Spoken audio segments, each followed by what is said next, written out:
Okay, I think we need to start. So if I can just ask everybody to take their seats. On behalf of President Adam Posen, it is a great pleasure for me. My name is Jacob Kierkegaard, and I'm a senior fellow here to welcome the EU Commissioner for Competition, Margrethe Vestager, here to the Peterson Institute. And I would also say that it's obviously a particular pleasure for me as a Dane to welcome a fellow Dane and a fellow economist to the podium here in Washington. And obviously, the Commissioner, as many of you probably will know, comes with a very distinct career in politics after her. She's been a Minister of Education and Ecclesial Affairs. We have such ministers in Denmark. She was, before she ascended to her current position, she was the Minister of Economics and the Interior in Denmark, as well as the leader of the Danish Social Liberal Party. And it's worth noting that social liberal in an American context means that you broadly believe in freedom, but not that fiscal deficits do not matter. And I would also, it's worth also for a Washington audience to highlight that Commissioner Vestager was really the person that most directly inspired the character Birgitte Nyborg in Borgen, because it was in fact Commissioner Vestager that the actor who plays Prime Minister Nyborg followed around for a few days to learn how power is really wielded. And that may sound slightly presumptuous, but it actually isn't, because the commissioner, when she was in her previous office, was consistently voted the most powerful woman in Denmark, which, considering that at the time we had, we still do, have a female prime minister and a queen, was not to be dismissed.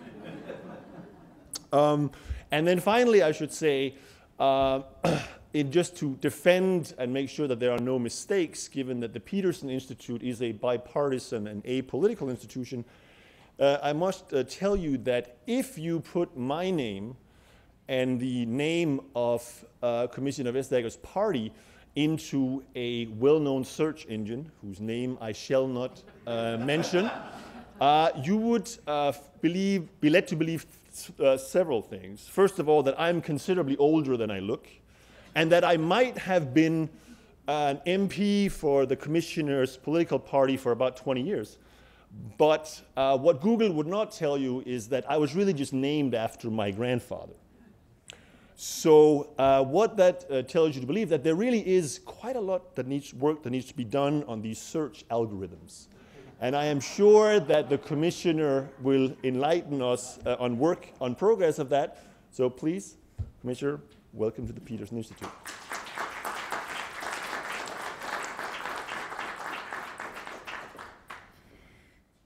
Well, thank you very much for the introduction. It's way too kind. It's the first time I have the possibility to address a U.S. audience since my mandate started, and I have been looking very much forward to do so, since this is basically the country where competition law was born in the beginning of the 19th century. Actually, we were a little behind in Europe. It took more than 6 decades for it to find its place in the treaties of then the coal and steel community. But then it found a very sort of solid foothold. And actually, competition law landed in Europe with not just an additional layer, but probably also some additional lawyers, but that'd be a different matter. Because apart from the need for governments to safeguard, to fix market failures, our founding fathers also saw a need for competition policy in order to build the single market. And that single internal market is one of the great treasures and great benefits of the European Union. They saw it very early, and only now, so many decades later, actually, I think we really know what a treasure they actually created. It was important for their political project because what they saw, of course, was when you want a common market, well, then you need also to have a common enforcement of competition law. And they saw that to be needed in a pragmatic way, but of course also in a fact-based way, in an impartial and even-handed way. And therefore, ever since the beginning, it has been a cornerstone to show that the European Union is a union built on the rule of law. And that, of course, illustrates that competition law is at the core of our integration. And of course, it's also the core of our values to do it the way that it's supposed to be done. You know just as well as I do how the crisis have made turmoil and uncertainty an everyday issue. But now, at last, Europe is turning the page for new ways of doing business. Of course, somewhat envious of the American success, but just the same, of course, doing our best actually to get the page turned. And in that, the European Commission, headed by our President Juncker, has a comprehensive strategy in order to create jobs, to boost the economy, and of course to sort of give new confidence in the European Union. A confidence that within the framework of the European Union, as a citizen, you can persuade yourself, you can follow your dream, you can choose the things that you would like to do. It's a very simple vision, but basically, as you might know, for some young people it's very difficult to find a job, and therefore, of course, our responsibilities are also to do the best that we can in that respect. That, of course, also brings something very banal into question. And one of those things is a very simple assumption. If we want to have growth in Europe, we need to boost the single market. The output of the EU internal market is comparable to that of the US economy. And tapping this potential at its full is would go a long way to get the European economy back on its feet again, because this is the cornerstone.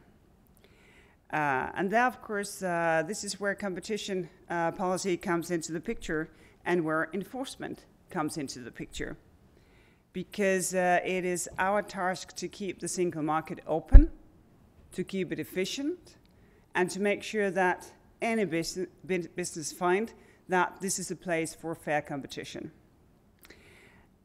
It will be good for any firm operating in Europe. It will be good for Europe's firms, because basically it's my profound belief that if you want to be competitive globally, well, then you will have to be able to compete at home. That's the best training that you can have. Be competitive at home, then you'll be competitive abroad as well. I think it's also good for overseas companies who are interested and who want to be in the European market, because they know that they can do business in Europe in the safe knowledge that the game is fair and that the playing field is level. If a player, that be a European player or a non-European player, believes that rivals are rigging the game, well, they should be certain that they'd find that the referee is competent, impartial, and of course independent, because these are our values in law enforcement.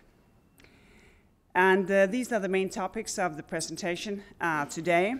First, I'll give you a few examples of where competition policy plays a role in some of the broader issues that the Commission puts on the table.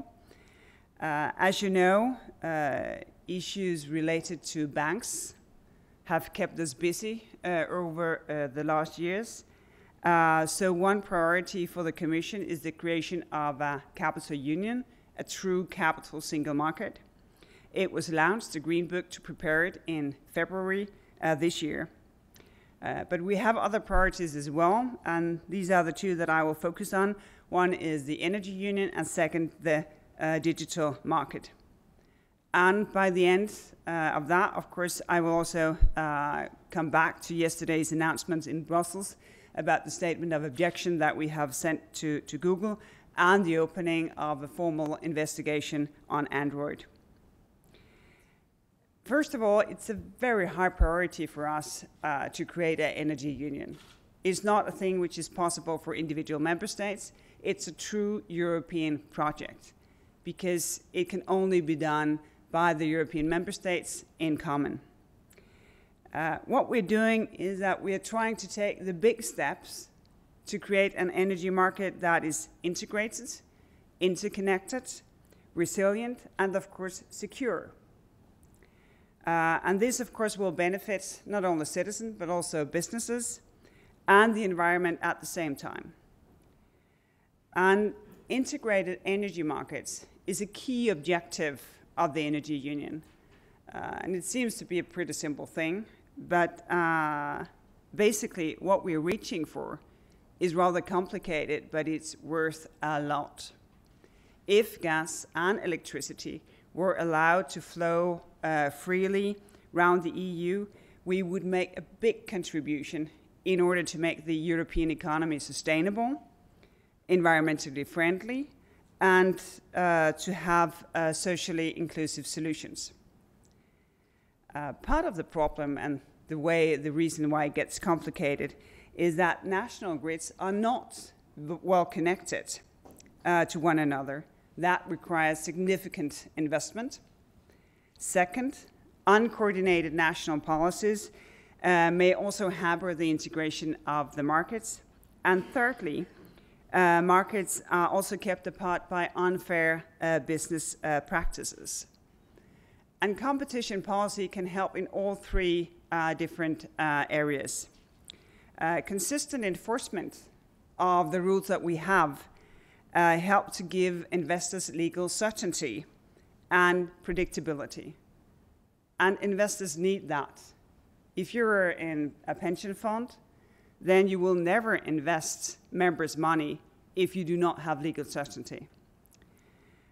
Coordination can be improved by applying the rules in the EU Treaty on financial support granted by EU countries, and acting decisively against energy companies that harm rivals, block energy flows from one country to another, or threaten to close the tap can deter others. And in fact, we are already working on it. I think we have a relatively good record. European Commission have adopted detailed rules on financial support by EU countries to the energy sector, and it has taken several decisions against incumbents where we find that they abuse their dominant position. And of course, we will continue this effort in the years to come, because this is not a political project in itself. Basically, it's also a project that will ensure competition and take it to a different and better level.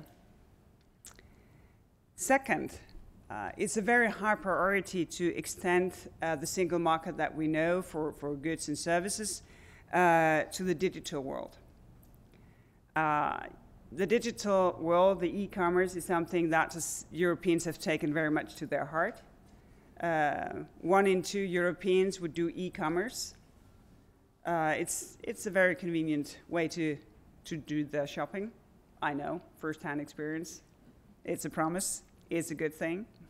But the strange thing is that where you find that 50% would do e-commerce, only 15% would do that cross-border.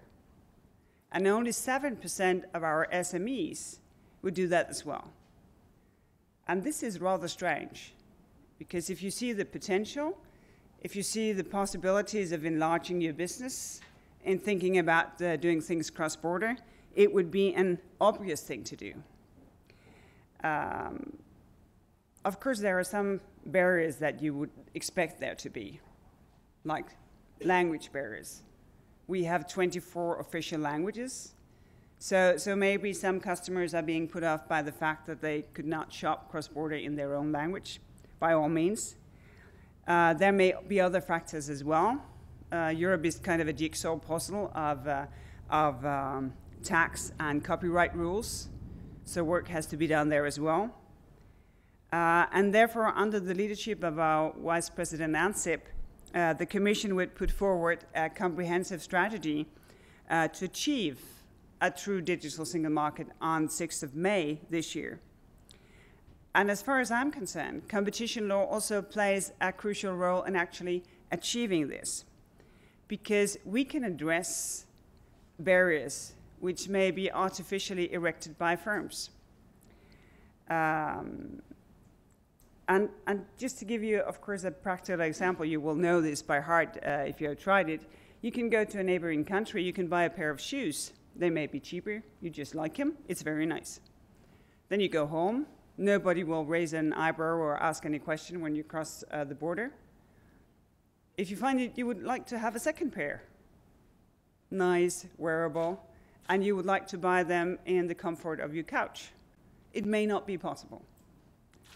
And this is not good for consumers, because then they can't, get the benefit of choice and of prices being different. And of course, what we see here is that there are a number of restrictions when it comes to online sales. And this is why I intend over the coming weeks to launch an antitrust sector inquiry to look into e-commerce in all 28 countries, because we want to find ways to deal with contractual restrictions cross-border when it comes to online sales.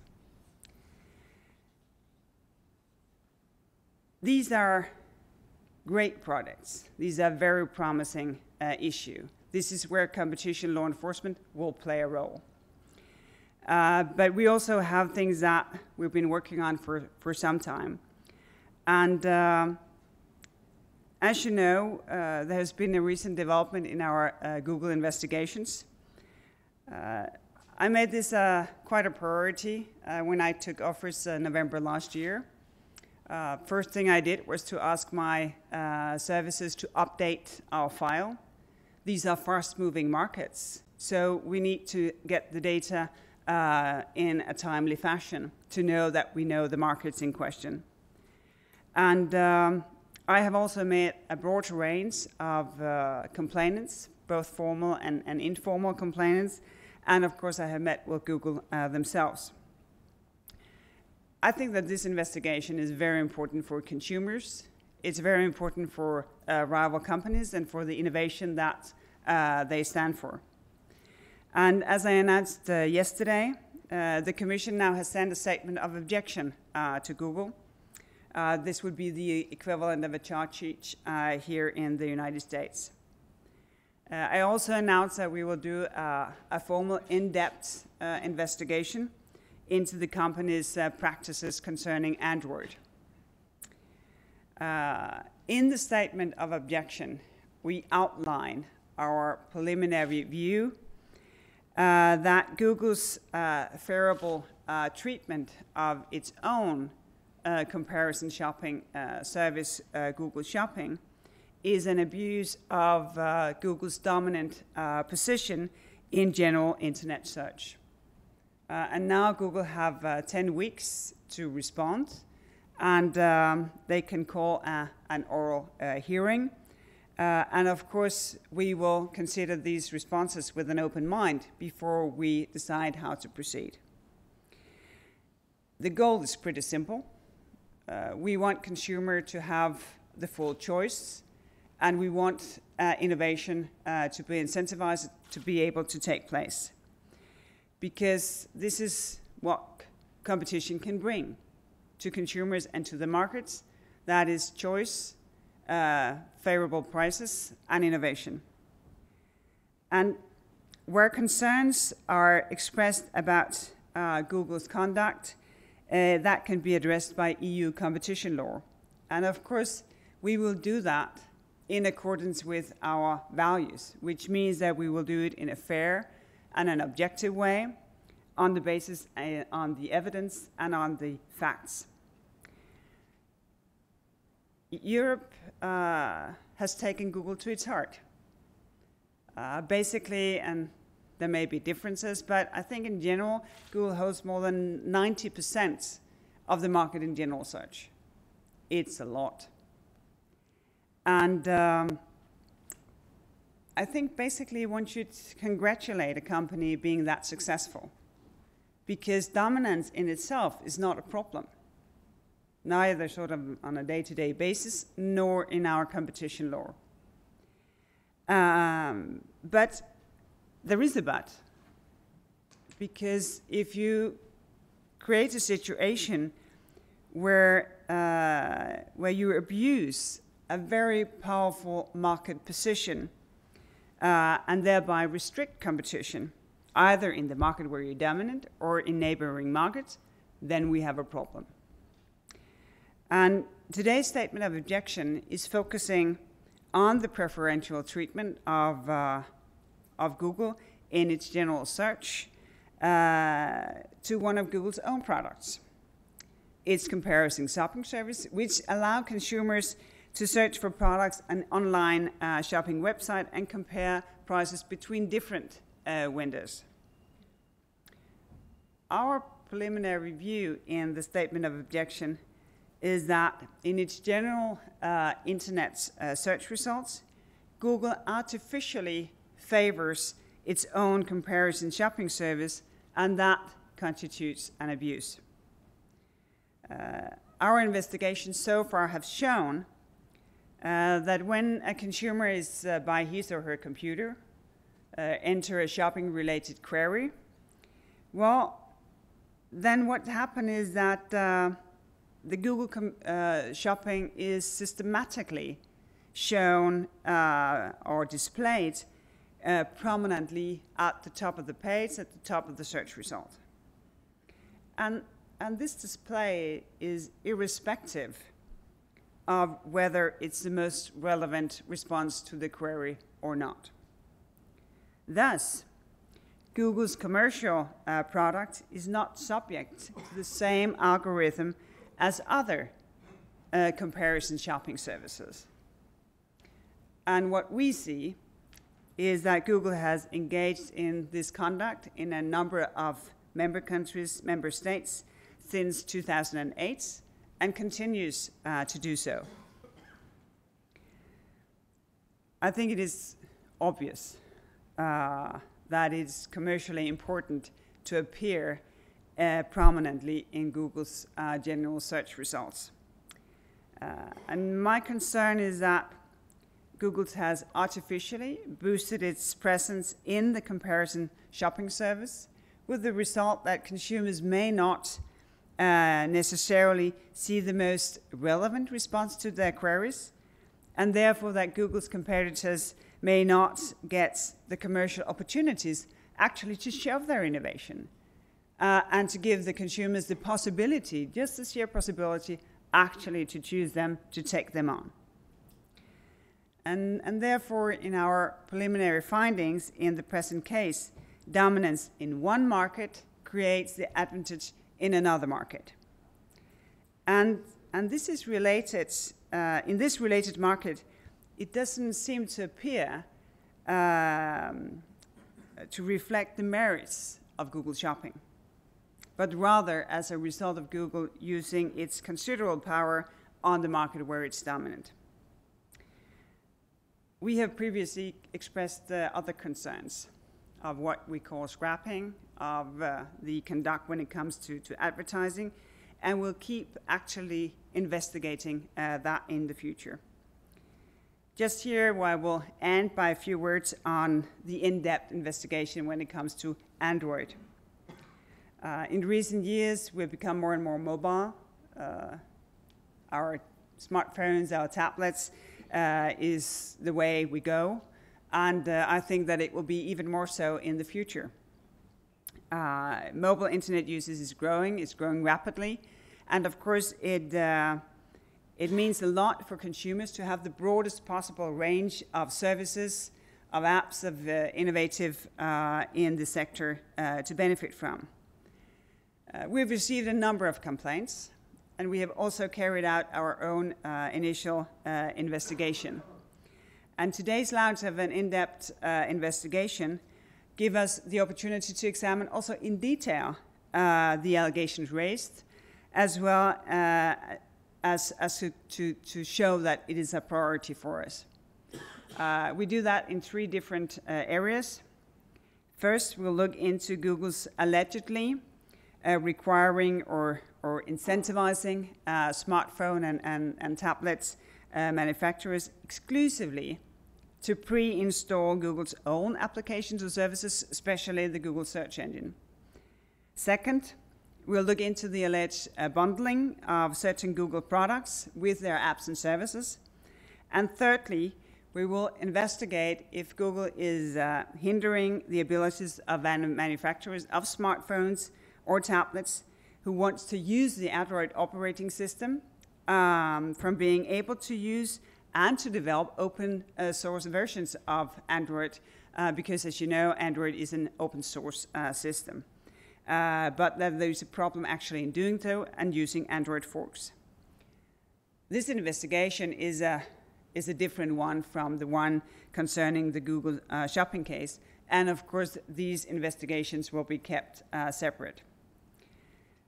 Let me conclude with a few words on the nature of our actions.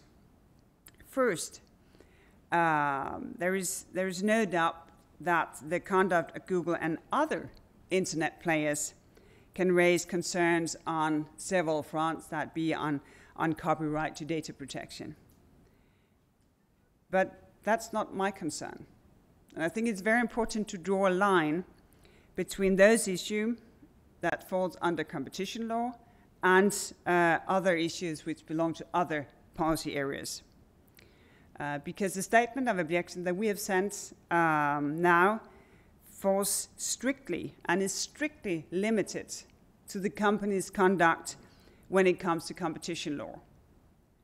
Second point I want to make is about how we enforce the competition rules at the European Commission. In all our cases, we are indifferent to nationality. Our responsibility is to make sure that any company with operations in the EU territory applies with our treaty rule. No more, no less. And I listen to all, without prejudice, without preference, and therefore, of course, we try to collect as much data as possible because that's what we rely on. It is clear that US companies are very strong, very successful. So very often they are involved in our cases in this sector. And that can be on both sides of the argument, both as the question of the company being investigated, but also as the company complaining about other companies. So 1 out of 4, I think, of individual companies that complained over Google is US companies. And companies from the US also plays a prominent role in the complaining business associations. At the same time, since we enforce EU competition rule in the EU single market, the chances are that the companies that fall under our scrutinies are European, of course. For example, between 2010 and 2014, we adopted 30 cartel decisions involving no less than 231 companies and imposing fines of a total of 8.9 billion euros. A lot of companies, a lot of money. Of these, 190 European companies received fines totaling of almost 5 billion euros, just over half of the total, while 17 US companies received fine of 650 million, which is just 7% of the total. A point that I want to make, of course, is pretty simple, even though I stated it in facts and figures. It is inevitable that cases involving Google in Europe, in the States, attract attention, of course. We all use it, it's in the language. But I will not allow this to become a distraction. And I think it is very important, because the benefit of enforcing competition law is also the benefit of showing citizens and businesses that this is unions based on the rule of law. This is based on facts.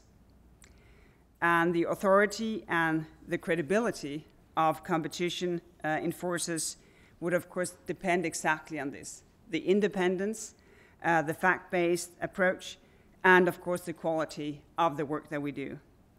And, of course, this is also a test on us, that we can stick to this and make it a proven case, that if you do business in Europe, you do that on a fair and open playing field, because it's of the benefit, not only for companies, but, of course, for every citizen, because then they can have the choice and the fair prices and the innovation that will drive our economies forward. Thank you very much.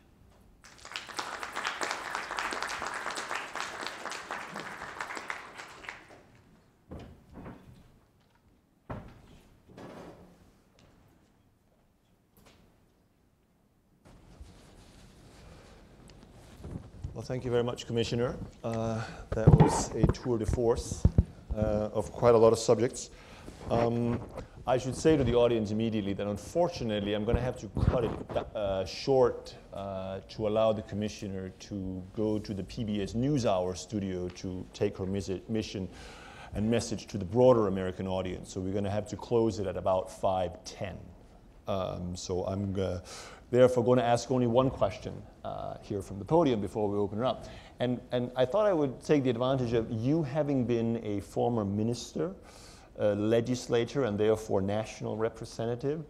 And I was wondering if that, and I would argue that that gives you a very good perspective on the issues that potentially arise on cross-border competition issues when the culprit or the perpetrator of potentially distortive behavior is actually the national government in question itself.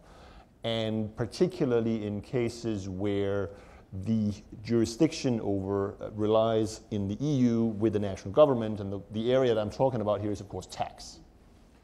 And how should we think about that from a competition point of view, whether or not it has to do with LuxLeaks and secretive sweetheart deals on, you know, very potentially competition distortive individual deals with firms, or in the banking sector where some countries suddenly convert some types of tax, some type of deferred tax assets into exactly that, deferred tax assets, and thereby potentially also create a competitive distortion. How do you address it when the the perpetrator is a government? Well, our treaty is very clear. Basically, state aid is forbidden. There are a number of important exceptions from that rule. But we have a number of open cases. Very large companies may have been given a preferential treatment in their host countries. And of course, I recognize that for a company, tax may just be a cost, and they want to keep that as low as possible. But that goes for every company. And some companies do not have the choice, the resources, the ability to organize themselves in tax havens where sweetheart deals is possible, but they may be direct competitors with companies who has this opportunity. And therefore we find that it's very important to show that also with competition law enforcement, with the glasses of fiscal aid, there may be a case for us. And that goes also both for American and EU companies, that a level playing field also ensure that, well, that you pay your taxes, your contribution to the society of which you're a part. All right, let's open it up. There is a roaming mic here, and there's a standing mic in the background, and if you wish to be called upon, please go there, and I'll call upon you. the gentleman here in the front. Please identify yourself and ask your question. Hello, welcome.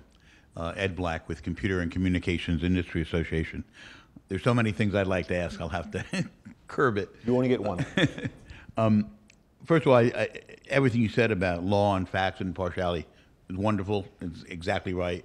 I know there's a lot of political pressure out there. Your determination to avoid it is to be lauded. The thing I guess about the Google case is, and about some of the other comment in general about the internet economy, is understanding the internet economy is not about internet companies. Is it about the internet as a tool for economic growth in general? And I think a lot of us, and I represent Microsoft and Google and eBay and Amazon and Allegro and others in my trade association, is to make sure that the unintended consequences of actions that might be taken are appreciated in weighing the choices and what is going on. I've got a lot of statistics about shopping, but like in Poland, 70% of the people say Allegro is where they go to do their first shopping. In the United States, some recent surveys show that only 5% say they go to Google to do shopping. So the shopping area, the e-commerce is significant, but in my view, keep in mind consumer interest. Is the consumer actually being denied choices, or do they have a wide choice, are making choices? And where's the harm? I guess I think Google is no doubt to have a huge presence, whether in antitrust terms, it's market power and dominance.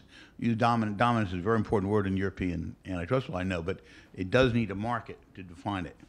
And I have a tough time when I can do searches in Facebook and Amazon and Allegro and every place else for, and TripAdvisor and Expedia. We need to get to the question. I can search. Well, I guess the question really is, why e-commerce, when there seems to be so much vibrant activity in the e-commerce area? Why is that the initial target for statement of objections? Well, I think that there are two different issues here, because one is the certain conduct of a company. We have no grudge, we have no fight with Google.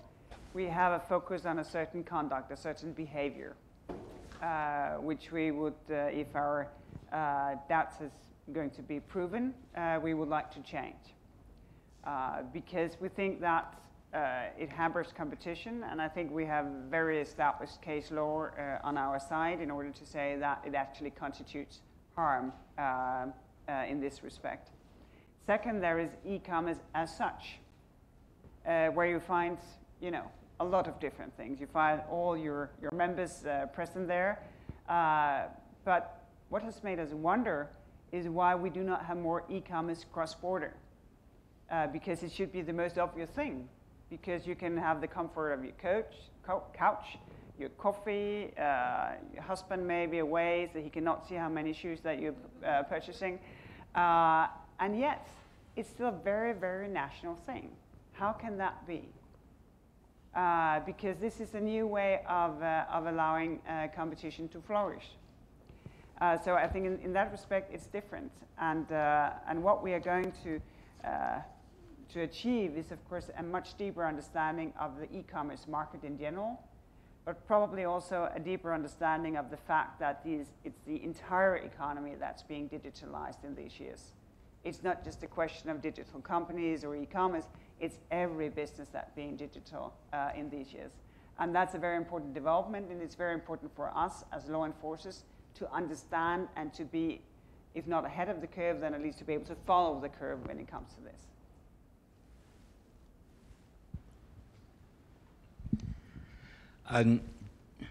Joel Davidow. I'm a private lawyer here. I used to be chief of foreign antitrust, and at one point was loaned to the common market for 3 months to do some policy planning over there. I'm trying to think of your Google case in terms of American rules, which I think would not look at it the same. What I see, the way we didn't analyze it, is if you're shopping, maybe 40% of the market's eBay and 40% of the market is Amazon.com. And my guess is that Google shopping has 2, 4, 6% of the market. So if Google shopping grows because they're an attractive place for advertising themselves.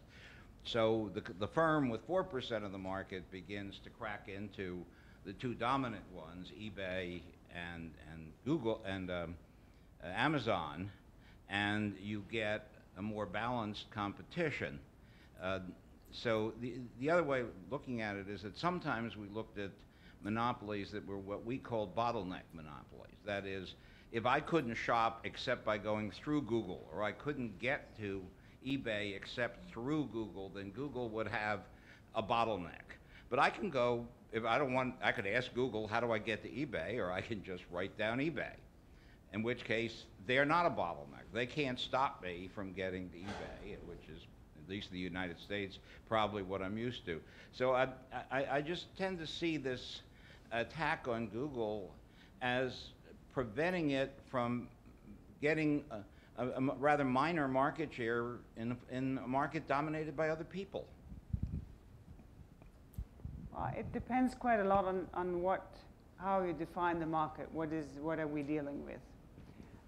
Because basically what we see is that the dominance in the European market in general search that Google has, as I said, 90%, it's a very dominant position. That has, if we are proven right, and that is what we see in our preliminary review, that Google have used this position to systematically favor its own shopping comparison site, Google Shopping, so that it will systematically be displayed on the top of your query. That'd be very fine if this Google comparison shopping site is the best. And for some consumers, probably it will be the best. But for some other consumers, it will be other shopping comparison sites that will be the best. And that's the issue. That's the conduct or the behavior that we're aiming at. Because then we find that preferencing of one service is doing harm not only to other services, but therefore also to consumers. I think we have a different issue with some of the platforms like Amazon and eBay, where you have another kind of competition, but that is a slightly different market. The gentleman in the back, can you go to the standing mic, please? Yeah. Tom Leonard from the Technology Policy Institute, and I'm afraid this is another Google question, so I'm a little bit related to the last one. As I obviously you know, the FTC investigated basically the same issue that it's the subject of your statement of objection, the issue of search bias, very extensively, and I think most people's impression was they would have liked to have brought a case, but at the end of the day, they decided that there wasn't a case there to bring, and that consumers were ultimately not being harmed. So what's the difference here? Is it, I mean, I understand that Google has a somewhat higher market share in Europe than they do in the United States. Is that the difference, or is there a difference in practices, or is, I mean, one would think that the market, or at least I would think that the market, if anything, has gotten more competitive in important respects in the last 2 years. But so, what is the difference here? Well, maybe I ought to do that, but I don't know the U.S. market or the U.S. competition law enforcement by heart. Because I've been focusing here my first 6 months as commissioner on the European aspects. But I think that there are a number of differences. There's differences in markets. Probably there may be differences in behavior as well. I wouldn't know. So that even though we have a very close cooperation with the U.S. authorities, there will also be a number of differences.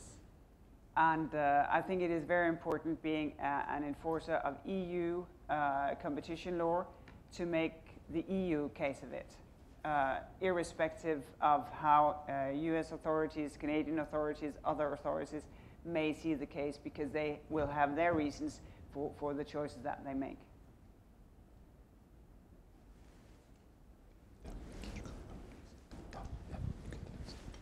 Thank you. Will not be about Google, so but please identify yourself. Yes, I'm Fabrizio Saccomanni. I used to be Minister of Finance with Commissioner in the ECOFIN. And as you remember, we were dealing with a lot of, I would say, unusual problems during our tenure. I mean, I think, first of all, there was the question of the crisis, of the contagion, particularly affecting the banking system. And also, I think, eventually we are dealing with issues like market failure. For example, in the field of now everybody agrees that there is a need to promote investment in infrastructures, including in the sectors that you have mentioned, Margrethe, which are crucially important. But one wonders why the private sector and private capital markets have not provided this kind of investments, and so if there is a market failure, then there is a need for the public authorities to intervene. And here I come to your current position, which I think it's fortunate that you have had an experience as finance minister. I mean, how you looking at the current legislation in Europe concerning the competition, is there anything that you think one should change, for example, regarding the question of the state aid? Because, I mean, certain type of instruments that are being discussed now, that are part, for example, of the Juncker plan. There are doubts in Europe whether this is would be in line with the competition policy. And I think Vice President Katainen has already indicated that, but he doesn't think so. But perhaps this is an issue that needs to be clarified. And again, I'm told that in some cases, for example, the activation of national deposit guarantee schemes is considered to be, again, some sort of violation of the state aid legislation. So, I mean, you are now a new girl in town, and perhaps you can look at this, whether this legislation, which has been sort of built up over the years, and which is based on the idea that markets have to be free, and that the risks come only from sort of dominant positions or sort of unfair practices by key companies. Whether these kind of more systemic issues would require a reconsideration of certain policies or instruments, or at least the implementation of them. Thank you. One of the first things that we did when we came into office was to have one priority, which was to establish the framework for a European investment plan, because there are obvious needs for infrastructure investment, that being physical infrastructure, that being digital infrastructure, that being our electricity grid, in order to enable energy union and a digital single market to work. Because what we find in Europe is that we have a number of projects which is actually has a solid business idea, and we find that there's actually a lot of money looking for profitable investment. So what we needed was to make the match. And we are creating this platform where those who can make the money also can find profitable projects. In that, of course, we have to consider what happens then if a state also wants to chip in. Then what about state aid and our regulation there? And therefore, what we're doing is to give sort of a state aid guidelines, state aid screening, with an interpretation of the rules to make state aid rules an enabler for wise decision making. Because basically what state aid will help you to do is to find investment which is profitable, where taxpayers will not overcompensate the risk that may be, and that you do not duplicate things that you have already. And it may be an embarrassment, but in some places in Europe, actually you can find a highway next to the other highway, next to the third highway, because maybe public money has been too available previously. And there you may have wanted to do a check and then to use the money for a bridge where you may not have a bridge already. But we are doing exactly that because we think that state aid should be an enabler, for wise investment decision and not the other way around, because that will also support the legitimacy of our treaty and of state aid rules being sort of the guideline to wise investment and prudent use of taxpayers' money, and not a barrier for things that are reasonable. Hi, James Cooper, George Mason University School of Law. It seems to me that the gravamen of the search bias complaint is that Google has insufficiently aided its rivals or helped its rivals. Now, under U.S. antitrust law, there's no general duty to to help your rivals. And what I'm curious about is how does EU antitrust law differ, and what are the limiting principles on a duty to help your to help out your rivals in the marketplace, and how might that impact competition? Well, it's not so much a question of whether you should help your rivals or not. It's more a question of to what degree you can help yourself. Because when you have a very dominant position in one market, well, you have to be very much aware whether you abuse that position in order to help yourself in neighboring markets where you may not have such a dominant position, or whether you compete on the merits. And basically what we find and what we have stated as our preliminary view is that Google, with its very dominant position in general search, with a favorable treatment of Google's comparison shopping service, had enabled this service to get a more prominent position that it would otherwise have been able to have. And basically that's the issue in question here. Thank you. My name's Sean Donnelly from the U.S. Council for International Business. This is, I guess, similar to the last question, but on this side of the Atlantic, people who've been around U.S.-EU competition policy sometimes say that the fundamental difference is that the EU is about protecting competitors and the U.S. is about protecting competition and consumer welfare. Could I get your, which I think would lead to different kinds of decisions, including in potentially in a Google case. But could I get your reaction to that? I mean, are you about protecting competition or competitors in the EU? Thanks.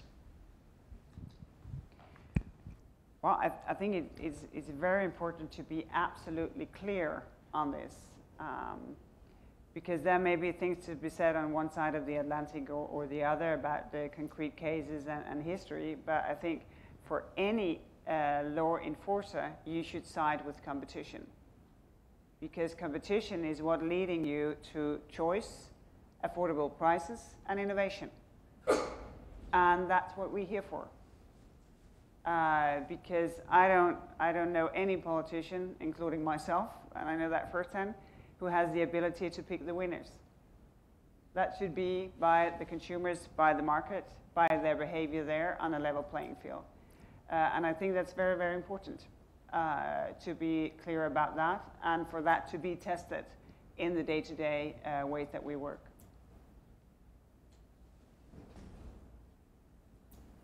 Well, I guess I can't resist asking a slightly politically charged question, not about, but also about a specific company in the energy sector. And the company that I'm talking about is, of course, Gazprom. And there is obviously also a process evolving there in the broader context of, shall we say, political tensions.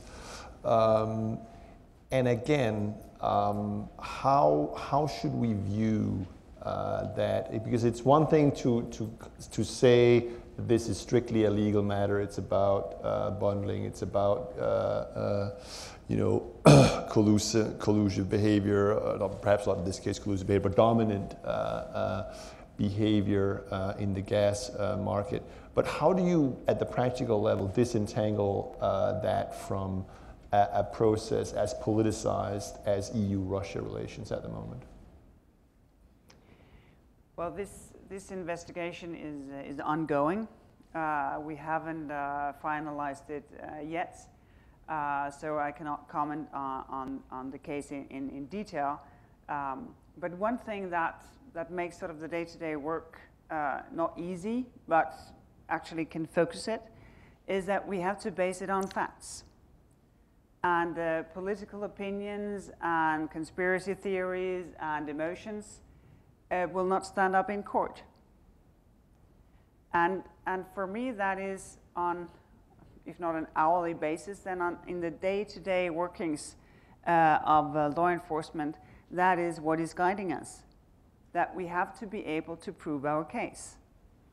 And that leads us to collect evidence, to collect data, to interpret data and facts the best way that we can according to our case law and how we see it. And I think that is the most important thing. And I think that's one of the great benefits of the rule of law, that you can state that and you can say that and you can pursue that, and therefore you can also exclude the suspicions that you're guided by political reasoning. Ted Truman here at the Peterson Institute for International Economics. I'm going to ask a sort of broader issue, not unrelated to your case, but a broader issue. So we have another project going on between the United States and Europe, TTIP. One interpretation of what that's all about is the harmonization of regulatory practices. And my question would be whether things like this demonstrate that can't be done. I think if I try not to practice law without a license, but I usually fail. My hearing is that in some sense, one of the issues is that how we see things like this is different than how our legal system and our case law see things like this is different than the way you see things in Europe. And so what does that all mean for the prospects for TTIP and achieving more in the way of harmonization through that process? Well, just as well as you have the ambition not to practice law without a license, I have the ambition not to generalize more than my case can actually carry, because I think, for me at least, this is a concrete case. Yes, it will be discussed. Yes, it's a big case. But in the negotiation that we have about trade, even more is at stake. Because here we have the possibilities actually to create jobs at both sides of the Atlantics. And for me, it's a question of who should set the standards in a number of very, very important economic areas. And I think that it is very important that the negotiations can move on. I don't think, or not for me, not for my colleagues in the Commission, the ambition is to make uneven things even. Because there will be areas where we will have different views. In the concrete case that we have been discussing today, actually I don't know how much is due to differences in law and case law, and how much is due to differences in the concrete market performance and market share, et cetera, et cetera. So therefore, I do hope that we can move forward in the TTIP negotiations, because I think it will be a great achievement when it comes to job creation. And I think that any citizen who see their daughter or their son having difficulties in finding a job will want us to work on this in a focused way. I guess I can ask a slight follow-up on that.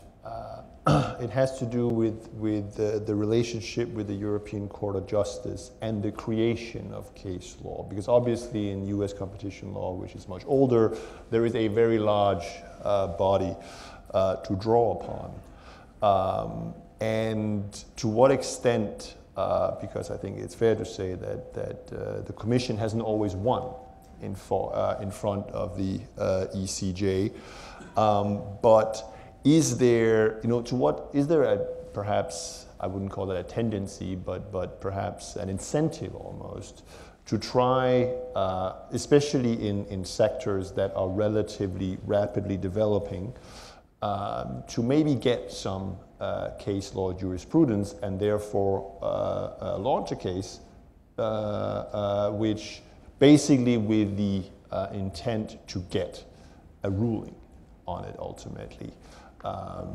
perhaps in order to get a ruling rather than actually even winning it? I think our legal service will be very sad to hear you say this, because they're very proud that they win so many cases.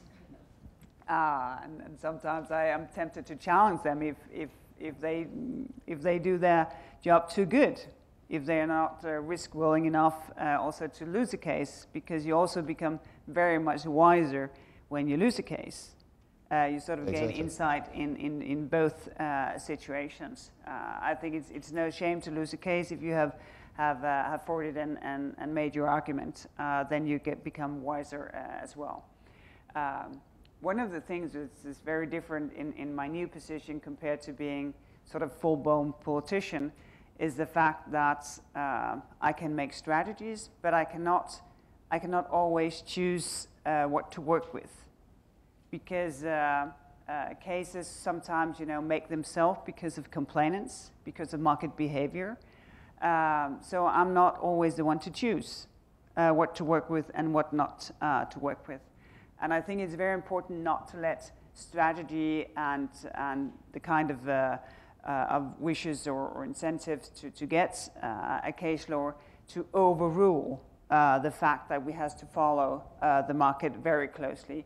Because I think one of the important thing is for the thousands and thousands of businesses who just compete by the book on the merits, that they know that we'll be there for them if they fear that competition is being hampered for the wrong reasons. Because if competition is being hampered, then you can do all you want to do, you will never reach your customers. Well, if there are no further questions, I will declare my duty as moderator to end early as successful. And I would like to thank the Commissioner greatly for spending some time with us here, and say that this is probably the first time you've had two Danes on the podium here at the Peterson Institute. But probably people will not have noticed. Maybe not. Maybe not. Maybe not. But thank you very much, and meeting adjourned.